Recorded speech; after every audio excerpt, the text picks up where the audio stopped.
بسم اللہ الرحمن الرحیم۔ کوئی انسان اتنا پیارا کیسے ہو سکتا ہے؟ یہ خیال مجھے اپنی مالکن کو دیکھ کر آتا تھا۔ وہ نہ صرف خوبصورت تھی بلکہ دل کی بھی بہت اچھی تھی۔ اللہ نے اسے فرصت سے بنایا تھا۔ دودیا رنگت اور شہد رنگ آنکھیں، ان پر کسی افسرہ کا گمان ہوتا تھا اور دل ایسا تھا کہ سونے کا ہو۔ کبھی کوئی سائل ان کے گھر سے خالی ہاتھ نہیں لوٹا تھا۔ اتنا تو حاتم طائی بھی سخی نہیں ہوگا جتنی میری مالکن تھی۔ ان کے چہرے پر ایسا نور تھا کہ دیکھنے والا دیکھتا رہ جاتا، لیکن بدقسمتی سے مالکن چلنے سے معذور تھیں۔ پہلے وہ بالکل ٹھیک ہوا کرتی تھیں، ہواؤں کی طرح اڑتی پھرتی تھیں، پھر کسی کی نظر لگ گئی، ان کا ایکسیڈنٹ ہوا اور وہ چلنے پھرنے سے معذور ہو گئی۔ اتنی بڑی حویلی، دھن دولت اور جائیداد کی وہ اکیلی مالک تھیں۔ میں انہیں اپنے بچپن سے دیکھتی آ رہی تھی۔ ان میں پہلے بھی کبھی غرور نہیں تھا، اور اب تو ان کا دل اللہ کا ہو گیا تھا۔ ہر کسی کی چھوٹی سی چھوٹی تکلیف پر رو پڑتی تھی۔ میری ماں حویلی کی پرانی ملازمہ تھی۔ میں بچپن میں ان کے ساتھ حویلی آیا کرتی تھی۔ پھر ماں کے گزرنے کے بعد میں مستقل طور پر حویلی میں شفٹ ہو گئی۔ مالکن نے مجھے دیکھا اور کہا کہ آج سے تم بس میرے ساتھ رہو گی، حویلی کا کوئی دوسرا کام نہیں کرو گی۔ میں خوش ہو گئی۔ یوں بھی مجھے نوکروں کی طرح کام کرنا بالکل پسند نہیں تھا۔ اب میں سائے کی طرح اپنی مالکن کے ساتھ رہنے لگی۔ حویلی میں باقی کیسے کام ہوتے ہیں ان سب کا میں خیال رکھتی تھی۔ مالکن نے سختی سے حکم دیا تھا کہ کوئی سائل، کوئی ضرورت مند حویلی سے خالی نہ لوٹے۔ ہر جمعرات کو دیگیں پکتی، بھوکے اور مسکین لوگوں کو کھانا کھلایا جاتا تھا۔ یوں کہہ لیں کہ سب مالکن سے خوش تھے۔ اور مالکن، میں نے ان کے چہرے پر اطمینان تو دیکھا تھا، لیکن وہ خوشی نہیں جو ہونی چاہیے تھی۔ وہ ہر وقت اداس رہتی تھی۔ جانے کون سا دکھ تھا جو انہیں اندر ہی اندر کھاتا جا رہا تھا۔ میں نوکرانی تھی، چاہنے کے باوجود بھی پوچھ نہیں سکتی تھی۔ میں نے اکثر مالکن کو ساری رات جاگتے دیکھا تھا۔ میں ان کے ساتھ ان کے کمرے میں سوتی تھی۔ حویلی میں سب سے بڑا کمرہ ان کا تھا۔ جہازی سائز پلنگ، اتنا نرم بستر جیسے کہ ریشم ہو، لیکن مالکن ساری رات کروٹیں بدلتے گزار دیتی تھی۔ کمرے میں ایک جانب بڑا سا کاؤچ رکھا ہوا تھا جس پر میں بڑی پرسکون نیند سوتی تھی۔ اکثر مالکن کو اٹھنا ہوتا تو رات کو تو میری بڑی مشکل سے آنکھ کھلتی تھی، لیکن پھر بھی مالکن نے کبھی مجھے ڈانٹا نہیں تھا۔ میں نے انہیں کبھی غصہ نہیں کرتے دیکھا تھا۔ اور پھر ایسے ہی ایک دن میں اٹھی تو مالکن کا چہرہ کھلا ہوا تھا۔ وہ بہت خوش نظر آ رہی تھی۔ مجھے کہنے لگی، بانو جاؤ اور جا کر پوری حویلی کو سجا دو، اسے دلہن بنا دو۔ آج میں بہت خوش ہوں۔ جب وہ واپس لوٹے تو حویلی کو ویسا ہی سجا ہوا پائے جیسا چھوڑ کر گیا تھا۔ مجھے مالکن کی بات سمجھ نہیں آئی تھی، لیکن مالکن کے چہرے پر جو چمک تھی، جو خوشی تھی، وہ آج سے پہلے کبھی نہیں تھی۔ میں نے کچھ نہ پوچھا اور وہ فوراً پلٹ گئی۔ میں نے نیچے پہنچ کر حویلی میں کام کرنے والے تمام ملازموں سے کہا کہ آج حویلی کو دلہن کی طرح سجا دو، یہ مالکن کا حکم ہے۔ سب حیران ہوئے اور خوش بھی، کیونکہ ایسا موقع پہلے کبھی نہیں آیا تھا۔ اور پھر چاروں جانب برقی کمکمے لگا دیے گئے، حویلی کو روشنی اور پھولوں سے سجا دیا گیا۔ مالکن نے مجھے بلایا اور میں ان کے کمرے میں گئی۔ وہ ویل چیئر پر بیٹھی انگلیاں چٹکا رہی تھیں، چہرے پر بے چینی تھی۔ کیا ہوا بی بی جی، کوئی پریشانی ہے؟ میں نے فکر مندی سے پوچھا۔ ہاں دیکھو نا نازو، مجھے کچھ سمجھ ہی نہیں آ رہا کہ کیا پہنوں۔ اتنے سالوں بعد میرے شوہر واپس آ رہے ہیں، میری خوشی کا تو کوئی ٹھکانہ ہی نہیں ہے۔ میں اسی کشمکش میں ہوں کہ کیسے خود کو ان کے استقبال کے لیے تیار کروں۔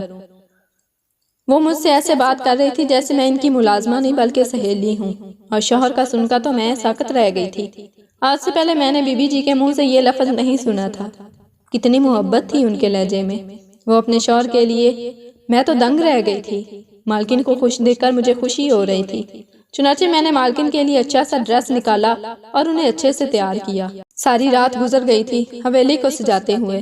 اب صبح کے رہے تھے، سب کچھ ریڈی تھا، تمام ملازمین جاگ رہے تھے۔ رات میں بھی ان دن کا ساما تھا۔ میں مالکن کو نیچے لے آئی۔ مالکن کے شوہر آنے والے تھے۔ مجھے انہیں دیکھنے کا بڑا شوق تھا۔ مالکن اندر تھی اور میں ملازموں کو پھولوں کے تھال پکڑا رہی تھی۔ اچانک لائٹ چلی گئی، چاروں جانب گپ اندھیرا چھا گیا۔ میں جانتی تھی مالکن کو اندھیرے سے ڈر لگتا ہے۔ دینو بابا، دینو بابا، یہ لائٹ کو کیا ہو گیا ہے؟ میں ملازم کو پکارتی بھاگی۔ میرے ہاتھ میں پھول تھے اور اندھیرے میں کسی سے ٹکرا گئی۔ پیتل کا تھال نیچے گرا اور اس کی آواز اندھیرے اور خاموشی میں گھوم کر رہ گئی۔ تبھی اچانک چاروں جانب روشنی پھیل گئی۔ میرا دل اتنی زور سے دھڑک رہا تھا جیسے ابھی باہر نکل آئے گا، اور پھر میں نے آنکھیں کھولی اور حیران رہ گئی۔ میرے سامنے ایک نہایت دلکش مرد کھڑا تھا۔ اس نے میرا ہاتھ تھام رکھا اور میں زمین پر گرنے کے قریب تھی۔ اگر وہ میرا ہاتھ نہ تھامتا تو میں اس وقت زمین پر پڑی ہوتی۔ یہ شاید کسی خواب جیسا تھا۔ وہ شخص بھی حیرانی سے مجھے ہی دیکھ رہا تھا۔ مجھے ہوش آیا تو میں جھٹکے سے سیدھی ہوئی اور اپنا ہاتھ چھڑا لیا۔ دل خوشی سے کانپ رہا تھا۔ مالکن کے شوہر کے آنے میں تھوڑا ہی وقت بچا تھا۔ کون ہو تم اور یہاں کیا کر رہے ہو؟ میں نے مصنوعی غصہ دکھاتے ہوئے پوچھا۔ وہ میرے اس طرح پوچھنے پر پہلے تو حیران ہوا، پھر مسکرا دیا۔ تبھی سیدہ اماں بھی وہاں پہنچ گئیں۔ ارے مالک آ گئے، سب ادھر آؤ، انہوں نے چلا کر کہا تھا۔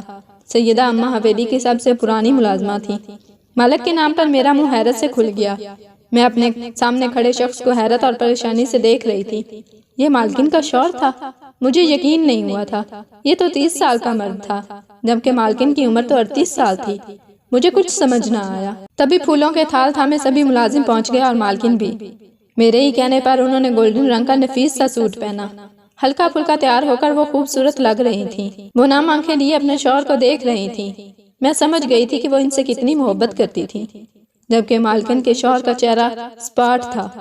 کچھ دیر پہلے جو مسکراہٹ ابھری تھی پر وہ اب کہیں بھی نہیں تھی۔ ملازموں نے مالک پر پھول برسانا شروع کر دیے۔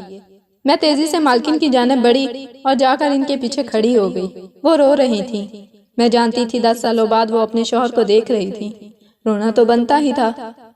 مجھے ان کے پاس لے چلو نازو، انہوں نے بھیگے لہجے میں کہا، اور میں ویل چیئر کو تھامے آگے بڑھنے لگی۔ میری نظریں مالک کے شوہر پر جمی تھیں۔ مجھے سمجھ نہ آیا کہ ایسا کیوں تھا، پر مالکن کا شوہر اکتاہٹ کا شکار نظر آ رہا تھا۔ بند کرو یہ سب، جاؤ یہاں سے سب، اس نے سرد لہجے میں کہا، اور سبھی ملازم سر جھکائے چلے گئے۔ میں مالکن کو لے کر اب ان کے پاس پہنچ گئی تھی۔ کیسے ہیں آپ؟ بہت دیر کر دی آنے میں، مالکن ان کے چہرے کو دیکھتے ہوئے بولی تھی۔ ان کا لہجہ شکوے کی چولی کھا رہا تھا۔ یہ سب کیا؟ کس کی شادی ہو رہی ہے جو حویلی کو ایسے سجایا گیا ہے؟ مالک نے دبے دبے لہجے میں الٹا سوال کیا تھا۔ صاف ظاہر تھا وہ غصہ تھے۔ میں چاہتی تھی جیسا آپ سب چھوڑ کے گئے تھے سب ویسا ہی پائیں۔ مالکن کمزور لہجے میں کہہ رہی تھی۔ یہ سن کر مالک کا چہرہ سرخ پڑ گیا۔ ہاں وہ تو نظر آ ہی رہا ہے کہ پہلے جیسا کچھ بھی نہیں رہا، بلکہ پہلے سے بھی بدتر ہو گیا ہے، مالک نے مالکن سے کہا، لیکن مجھے لگا جیسے انہوں نے طنز کیا ہو۔ ان کی نظریں مالکن کی ٹانگوں پر جمی تھیں۔ میں سونے جا رہا ہوں، کوئی مجھے تنگ نہ کرے، اور پھر وہ سیڑھیاں چڑھتا ہوا اوپر چلا گیا۔ میں تو حیران رہ گئی اور مالکن خاموش بیٹھی رہ گئی تھی۔ جانے کیوں مجھے مالکن کا شوہر پسند نہیں آیا تھا۔ اس نے مالکن کا حال تک نہیں پوچھا تھا۔ میں مالکن کو ان کے کمرے میں لے گئی۔ سارا دن ایسے ہی گزر گیا۔ شام ہوئی تو مالک باہر نکلے۔ بے شک وہ بہت خوبصورت تھے، لیکن مالکن بھی کم نہیں تھی۔ میں نے رات کو کھانے کی تیاری کرتے سیدہ اماں سے پوچھا کہ مالک اتنے سالوں سے باہر کیوں تھے۔ اس پر سیدہ اماں چپ ہو گئیں اور کہا کہ گزری باتوں کو بھول جانا چاہیے۔ تم دعا کرو اب سب ٹھیک ہو جائے۔ البتہ مجھے اتنا پتہ چل گیا تھا، جس دن مالکن اور مالک کی شادی ہوئی تھی اسی دن وہ باہر چلا گیا تھا۔ میں جب لاؤنج میں آئی تو یہ دیکھ کر حیران رہ گئی کہ مالک اپنی بیوی یعنی مالکن کو اپنے ساتھ لے کر لاؤنج میں آ رہا تھا، اور مالکن کے چہرے پر بے یقینی اور خوشی تھی۔ اس کے بعد دونوں بڑے اچھے ماحول میں کھانا کھایا۔ مالک کے چہرے پر اب صبح والی سختی اور کرختگی کہیں بھی نہیں تھی، اور مالکن خوب چمک رہی تھی۔ اس کے بعد حویلی کی خوشیاں جیسے لوٹ آئیں۔ مالکن اب ہنسنے لگی تھیں۔ مالک ان کا بہت خیال رکھتے اور انہیں ہسپتال لے کر جاتے، ان کی دوائی کا خیال رکھتے۔ حویلی کا سارا نظام میں اور سیدہ اماں دیکھ رہے تھے۔ اس دن میں کچن میں کھانا بنا رہی تھی جب مالک وہاں آیا۔ میں تو فٹافٹ سیدھی ہوئی۔ انہوں نے مجھے ایک دوائی کی شیشی پکڑائی اور کہا کہ روز مالکن کو دودھ میں ڈال کر یہ دوائی دینی ہے اور ناغہ نہیں کرنا۔ میں سر ہلاتے ہوئے دوائی لے لی، اور تبھی میرا ہاتھ ان کے ہاتھ سے ٹکرا گیا۔ میرے جسم میں سنسنی خیز لہر پھیل گئی۔ میں نے گھبرا کر انہیں دیکھا تو وہ بڑی دلچسپ نظروں سے مجھے دیکھ رہے تھے۔ تمہارا نام کیا ہے؟ انہوں نے پوچھا۔ جی نازو، میں نے سر جھکا کر جواب دیا۔ پھر وہ چلے گئے۔ میری تو جیسے اٹکی سانس بحال ہو گئی تھی۔ اس دن میں مالکن کے لیے دودھ لے کر گئی تو مجھے ان کی طبیعت ناساز لگی۔ ان کا سانس پھولا ہوا تھا۔ میں نے انہیں دودھ دیا۔ مالکن نے کہا کہ نازو آج میرے پاس ہی سو جانا، تمہارے صاحب کسی کام سے دوسرے شہر چلے جا رہے ہیں۔ رات کو ان کی طبیعت بگڑ گئی۔ ڈاکٹر کو بلایا گیا۔ اس نے کہا کہ دل کی دھڑکن بہت تیز ہے، ان کے کھانے پینے کا خاص خیال رکھیں۔ صبح تک مالکن ٹھیک ہو گئی تھی، لیکن ان کی رنگت پیلی پڑ گئی تھی۔ پھر شام کو مالک واپس آئے۔ وہ مالکن کے گھٹنوں پر ہاتھ رکھ کر نیچے بیٹھ گئے۔ کیا ہوا آپ کو؟ طبیعت ٹھیک ہے نا؟ پھر انہوں نے غصے سے مجھ سے پوچھا کہ نازو تم نے اپنی مالکن کو دوائی نہیں دی؟ میں تو ڈر گئی۔ میں نے ساری دوائیں لے لی ہیں، مالکن نے جواب دیا۔ اور پھر یہ سلسلہ رکا نہیں۔ جتنا مالک مالکن کا خیال رکھتے تھے اتنی ان کی طبیعت بگڑتی جا رہی تھی۔ مالک جانے کن کن ڈاکٹروں کو بلا رہے تھے۔ اس دن بھی مالکن کی طبیعت بہت خراب تھی۔ انہوں نے مجھ سے اپنے پاس بلایا اور کہا کہ نازو میرے بعد میری حویلی کو ایسے ہی آباد رکھنا جیسے اب ہے۔ وعدہ کرو مجھ سے میرے مرنے کے بعد بھی ایسے ہی رہو گی جیسے اب ہو۔ میرا تو دل کانپ گیا۔ میں نے مالکن کی بات پر غصہ کیا، لیکن میں نہیں جانتی تھی کہ وہ سچ کہہ رہی ہیں۔ اگلی صبح حویلی میں کوہرام مچ گیا تھا۔